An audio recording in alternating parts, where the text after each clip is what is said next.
안녕하세요. 얼마 전 이혼한 30대 여성입니다. 맨날 남의 사연을 듣기만 했는데 오늘만큼은 저도 제 이야기를 하러 왔어요. 이제는 남이 되었지만 그래도 편의상 남편이라고 부르겠습니다. 남편과는 몇 년 전 술자리에서 알게 된 사이예요.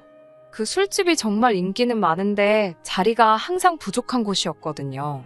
그러다 보니 어쩔 수 없이 내키지 않는 합석을 하게 되었습니다. 남편은 그 합석한 사람들 중 한 명이었고요.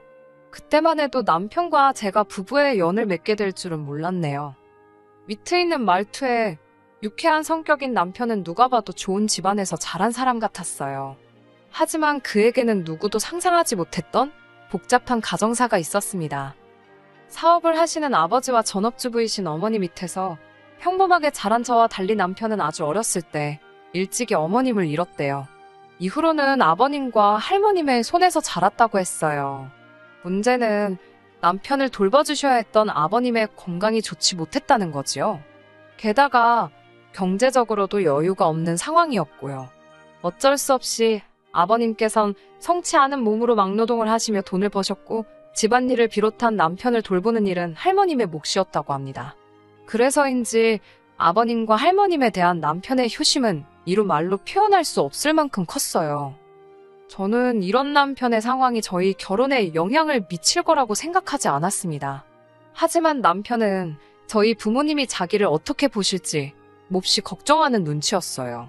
저희 집에 인사를 드리러 갈 때 청심환을 2알씩이나 까먹던 남편의 모습이 지금도 눈앞에 선명하네요.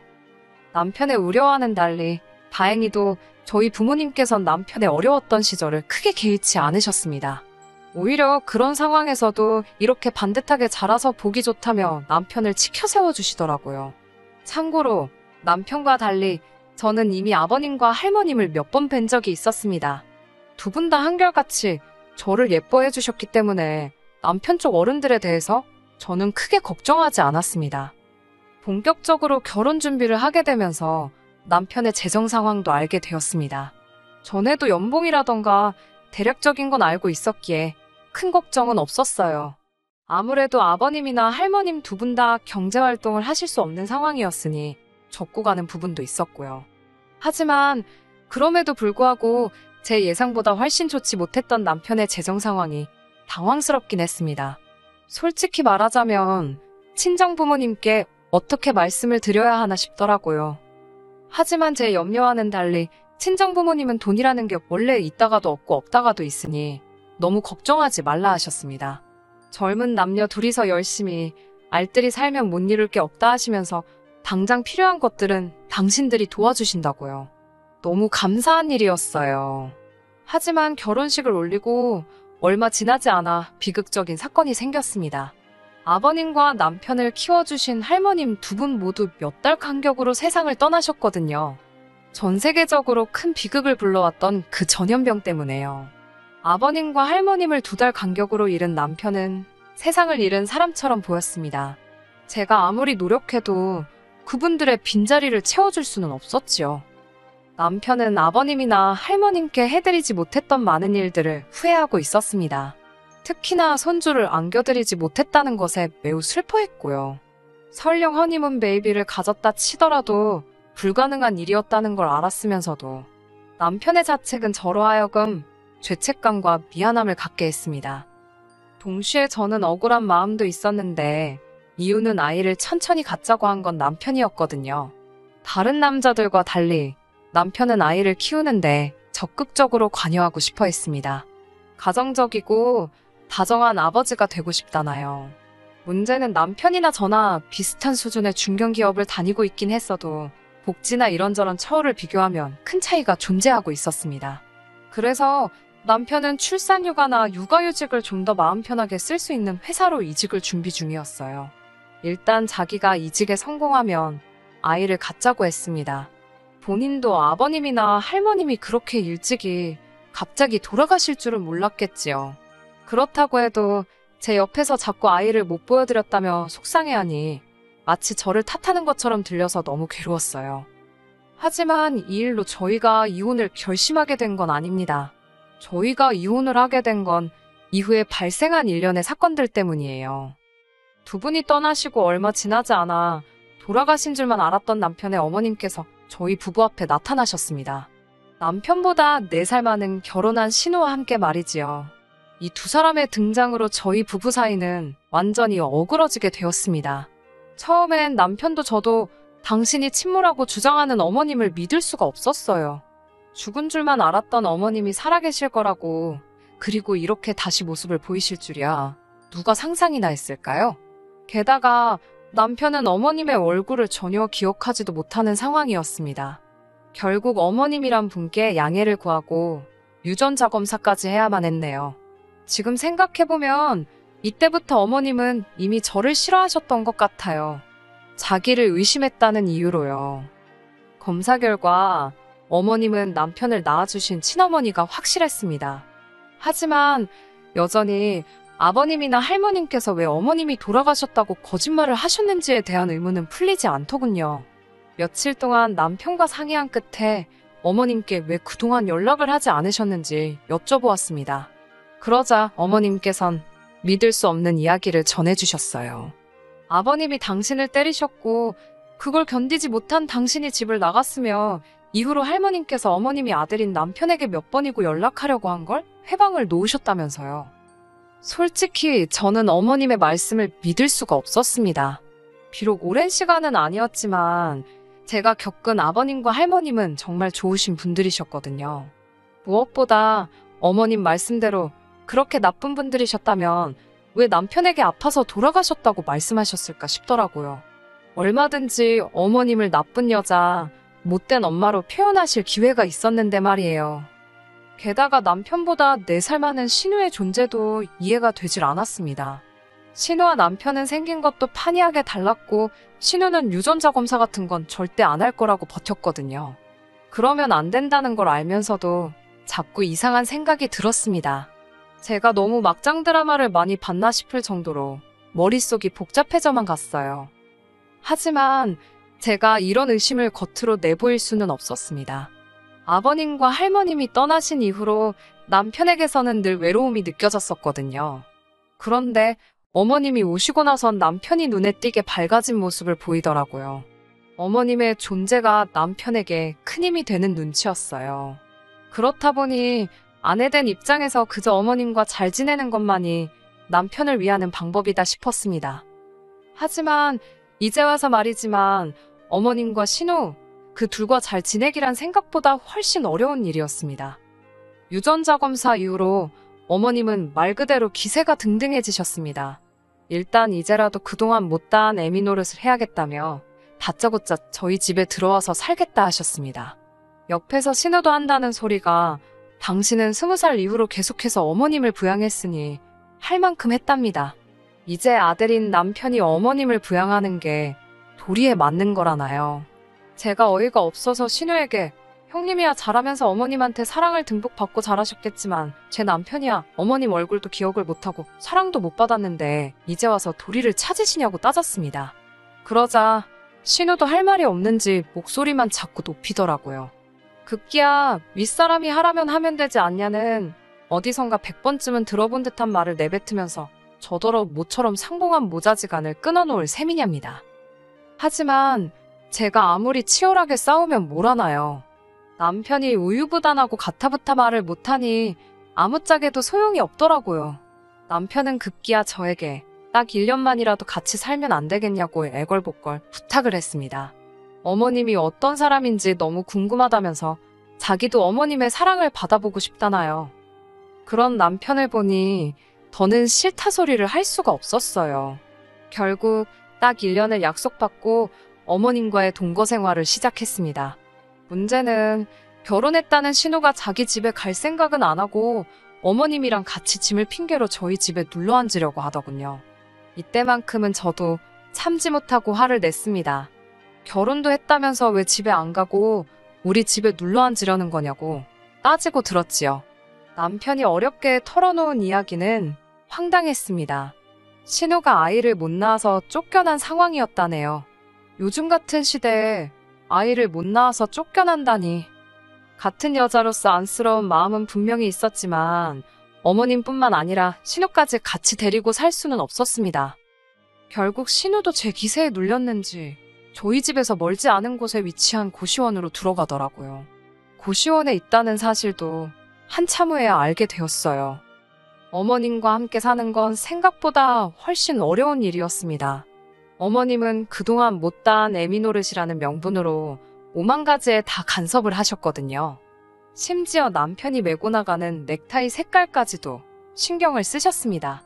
현관에서 남편을 배웅하는데 어머님이 저와 남편 사이에 서서는 넥타이를 다시 가져오라 하시고 손수 남편 머리를 만져주셨습니다.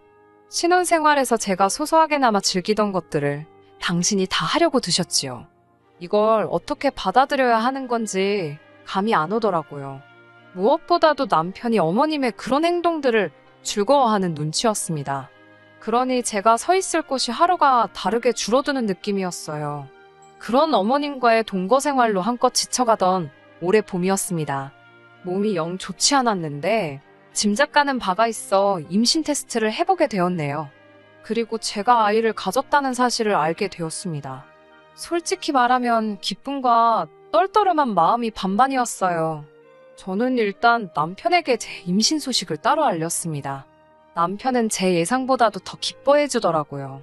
아버님과 할머님께 못한 효도를 이제라도 할 수 있게 되었다면서 저더러 너무 고맙다 했습니다. 하지만 어머님의 반응은 지금 다시 떠올려도 정말이지 큰 상처로 남아 있습니다. 어머님은 일단 소위 밥상머리에서 남편이 재수없게 아버님과 할머님 이야기를 꺼냈다며 노골적으로 기분 나쁜 티를 내셨습니다. 사실 어머님은 돌아가신 아버님과 할머님을 대놓고 미워하고 싫어하셨어요. 반면에 남편은 자신을 키워주신 분들이고 그분들께 큰 사랑을 받았기 때문에 그런 어머님의 반응을 받아들이지 못했지요. 어머님이 그런 반응을 보이실 때마다 이러지도 저러지도 못하는 남편을 보면 참 안쓰러웠습니다. 남편은 어머님과 정말 잘 지내고 싶어 했거든요. 마치 돌아가신 아버님과 할머님이 자기를 가엾게 여겨 어머님을 보내주신 것 같다면서요. 제가 보기엔 말도 안 되는 소리였지만요. 결국 어머님께 축하한다는 말 한마디 제대로 듣지 못했습니다. 처음부터 큰 기대가 없었기에 실망도 없을 줄 알았어요. 하지만 생각보다 훨씬 마음이 아프더라고요. 게다가 며칠 뒤 신우로부터 연락을 받았습니다. 신우는 날카로운 목소리로 애를 가졌냐고 묻더라고요. 저는 제가 죄를 진 것도 아닌데 저에게 짜증스러운 목소리로 신경질을 부리는 신우를 이해할 수 없었습니다. 저도 신우의 목소리에 한껏 예민해져 살살맞게 그렇다 했더니 뜬금없이 저더러 임신한 게 벼슬이냐며 소리를 지르더라고요. 제가 애 떨어지겠다고 왜 그렇게 소리를 지르냐고 받아쳤습니다. 그러자 저더러 계속 그렇게 애 가진 유세를 부릴 거냐며 알아듣지도 못할 소리를 떠들어대더니 혼자 전화를 끊어버리더군요. 이때만 해도 별 미친 여자가 다 있다 싶어서 상종을 말아야겠다 싶었습니다. 그날 밤 저는 남편에게 살면서 가장 황당한 소리를 듣게 되었습니다. 남편은 참담한 얼굴로 저를 쳐다보더니 이번엔 저희가 양보하자 했습니다. 제가 뜬금없이 뭘 양보하냐고 물으니 신우가 먼저 아이를 가질 때까지 기다려야 할 것 같다대요. 원래 눈치도 빠르고 말귀도 잘 알아듣는 저인데 이때만큼은 도대체 남편이 무슨 소리를 하는 건지 알 수가 없었어요. 남편은 계속해서 말 같지도 않은 소리를 이어갔습니다. 어머님이 하신다는 소리가 제가 신우가 애를 못 가져서 쫓겨난 걸 뻔히 알면서 신우 한 방 먹이려고 임신을 한 거냐며 노발대발 하시더랍니다. 그러면서 신우 상처받을 건 생각 안 하냐고 남편에게도 굉장히 뭐라고 하셨다는 거예요. 그게 무슨 말도 안 되는 소린지 어이가 없더라고요. 제가 남편에게 그 말을 믿냐니까 당연히 믿지 않는다면서도 아이는 언제든지 또 가질 수 있지 않냐입니다. 저나 자기는 아직 한참 젊으니까 이번엔 포기하자더군요. 뭐라 할 말이 없었습니다. 제가 그래서 지우자는 거냐고 물었더니 일전에 어머님과 같이 살자며 애걸복걸하던 때와 마찬가지로 또 저에게 나약한 모습을 보이더군요. 그러면 어떻게 해야겠냐면서요. 자기는 어머님도 누님도 저도 다 소중하다면서 이번 한 번만 저더러 이해해달라고 어린애처럼 우는 게 아니겠어요? 저는 남편의 그런 모습에 어처구니가 없었고 더는 믿고 살 수 없겠다 싶었습니다. 결국 다음날 남편에게 말하지 않고 혼자 병원으로 향했어요. 친정 부모님에겐 아직 제가 임신했단 이야기도 하지 않았던 터라서 솔직히 다행이다 싶더라고요. 친정 부모님 가슴에 대못을 박지 않아도 된다 생각하니 그나마 마음이 낫더라니까요. 병원에 도착해서 일단 이런저런 검사를 받기 시작했습니다. 사실 테스터기만 한번 해보고 일이 바빠 병원도 오지 못했었으니까요. 그런데 이게 웬걸 저는 임신이 아니었습니다. 의사 선생님 말로는 아주 간혹 어떤 이유로 두 줄은 보였으나 임신이 아니거나 자연유산이 되는 경우가 종종 있답니다. 이건 뭐 웃어야 할지 울어야 할지 그래도 이렇게 된 거 남편에게는 수술한 척 해야겠다 싶었습니다. 솔직히 이때는 저도 남편에게 상처를 주고 싶었어요. 남편은 저더러 어딜 다녀왔냐 물었고 저는 최대한 피곤하고 힘든 모습을 보이며 당신이 원하는 대로 했다고 했습니다. 그러자 남편은 제가 임신했을 때보다 더 반가운 표정으로 정말 저 같은 여자는 세상에 없답니다. 소름이 끼치더라고요. 어머님이라고 별반 다를 바가 없었습니다. 당분간 당신 딸에게 시간을 주잡니다. 일단 신우만 임신하고 나면 제가 하고 싶은 대로 하라나요. 제가 어머님을 바라보며 그런데 집에서 쫓겨난 주제에 무슨 수로 임신을 하냐고 물으니 어머님이 허를 찔린 듯한 표정으로 절 바라보셨습니다. 제가 아무 남자나 붙잡고 그걸 할 것도 아니고 혼자서 무슨 수로 애를 갖냐고요. 못 갖는 게 정상 아니냐고. 그리고 전부터 궁금하던 건데 왜 신우만 데리고 나가셨냐고 물었습니다. 혹시 남편이랑 신우랑 배다른 남매인데 다아버님 자식이라고 거짓말해서 키우시다 들킨 거 아니냐고 따져댔지요. 지금 생각해보면 저도 할 말 못할 말 안 가리고 마구잡이로 했네요. 어머님은 뭐라고 제대로 대꾸도 못하시곤 오로지 욕만 하고 계셨습니다. 저더러 네가 뭘 아냐면서 함부로 떠들어대냐고요. 남편도 그제서야 설마 하는 표정으로 어머님을 보더라고요. 정말 그런 생각을 한 번도 안 해봤나 싶어서 제가 더 어이가 없었습니다. 어디 막장 드라마에서나 볼 법한 대화가 오가고서 저는 모든 것에 환멸을 느꼈고 결국 남편에게 헤어지자 했습니다. 남편은 아이야 또 가지면 되는 건데 이런 일로 무슨 이혼을 하냐고 그러더군요. 저는 남편에게 처음부터 당신 애를 가진 적도 없었고 앞으로 가질 생각도 없다고 했습니다. 그토록 사랑하는 시어머니랑 신우랑 알콩달콩 오순도순 살아보라고 없는 추억 쥐어짜내가면서라고 소리를 질렀지요. 그러자 어머님께선 저더러 말 잘했다며 당장 이 집에서 나가랍니다. 어이가 없더라고요. 제 집에서 제가 왜 나가냐고 어머님이랑 남편이 나가시라 소리를 쳤더니 어머님이 순간 벙찐 표정으로 절 바라보셨습니다. 남편이 그래도 이렇게 내쫓으면 안 되는 거라고 그럼 자기들은 어딜 가냐고 자기만 나갈 테니 어머님은 재워달라는 헛소리를 하더군요. 눈물 나는 효심에 어처구니가 없었지요. 그 와중에 어머님은 이 집이 남편 집이 아니냐면서 황당한 표정을 지어 보이셨습니다. 그러더니 제 애비나 똑같다며 개털이냐며 전에는 보인 적 없던 눈초리로 남편을 째려보셨습니다. 남편이 절 포기하고 대신 잡은 어머님이란 동아줄은 말 그대로 썩은 동아줄이나 다름없었지요. 결론부터 말씀드리자면 저는 저대로 남편과 이혼을 했습니다.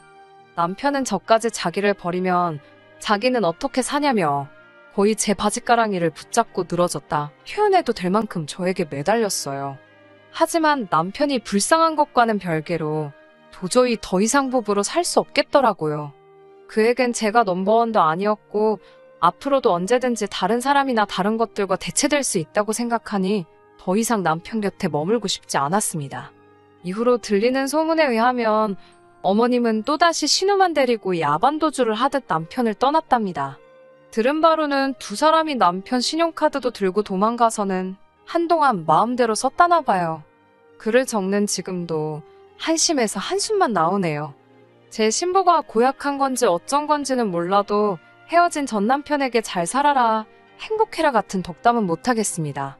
그냥 앞으로 제 눈에는 안 띄었으면 좋겠네요. 어머님이나 신우도 마찬가지고요. 각자 신경 끄고 살자고요. 제발. 끝까지 들어주셔서 감사합니다. 오늘의 사연은 여기까지입니다. 구독과 좋아요, 알람 설정 부탁드리고 더 좋은 사연으로 다시 찾아뵙겠습니다. 감사합니다.